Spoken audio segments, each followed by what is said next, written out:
Okay, this is the third video. Now, actually, I'm gonna just borrow this from Noah here, my cameraman. You can see my lovely living room. So this is where I'm at so far with the armor suit.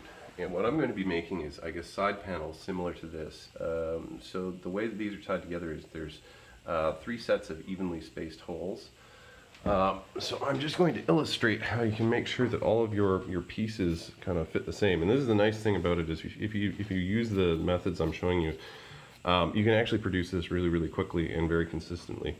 So, oops, Noah, if I can just get you to put that down. If Noah can hold the camera for me.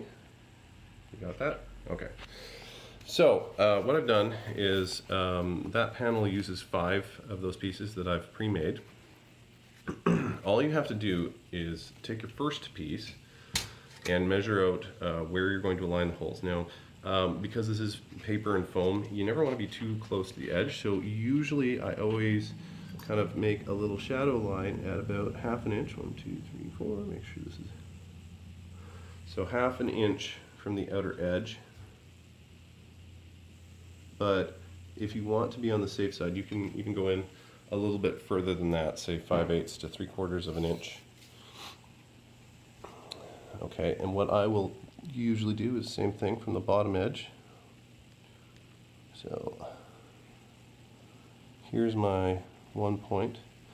Now, this video from being extremely long, what you would typically do is you would put your markings on there, both sides, and to make them consistent, you line up your stack.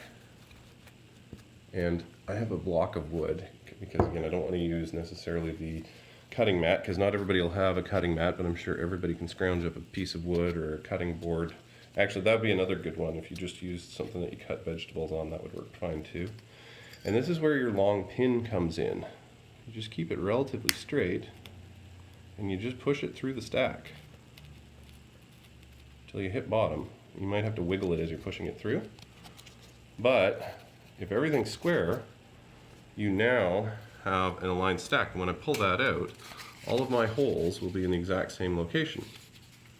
Now, to make it large enough for the paracord to get through, and actually I'll do another video here showing what I did with the paracord. You'll notice, it might be hard to see here, but what I've taken out of the center, paracord comes in 2 pieces. You've got kind of the polyester, I think this is polyester, I'm not sure, but anyways. I think it is too, Dad. There you go. Anyways, it's kind of the strength element on the inside of it, and then you got this outer braid that keeps this kind of clean and from getting snagged on things. But what I do is when I cut the ends off of it, I pull the inside out because, again, this is for a costume, so you don't really need strength, and it turns it almost into like ribbon. But it makes it actually smaller when you're trying to shove it through holes. So I find the best way to actually make these holes is just take a regular pencil and twist it as you don't have to necessarily point at me. So, and I push it through from both sides. And once you get to the point where the pencil's kind of flush with the edge, that usually makes a nicely kind of chamfered hole that the polyester pushes through, except for, oh, sorry, and this is one other little trick. Any of your polyester, you should always singe the tip of it. And be careful with this, obviously, you don't want to burn your house down. I'm just going to let it cool a bit.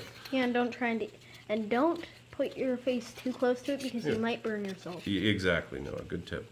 But it should push through very nicely, and it's actually quite strong at this point. Like I'm not hanging off of this, but I'm giving it a good pull. It will actually, if you're using it in a costume, survive quite a bit of kind of jostling and abuse. So that's my technique so far. I will do a separate video just on handling the paracord, and then I'll also get into how you can bend and or make hinges out of the foam core.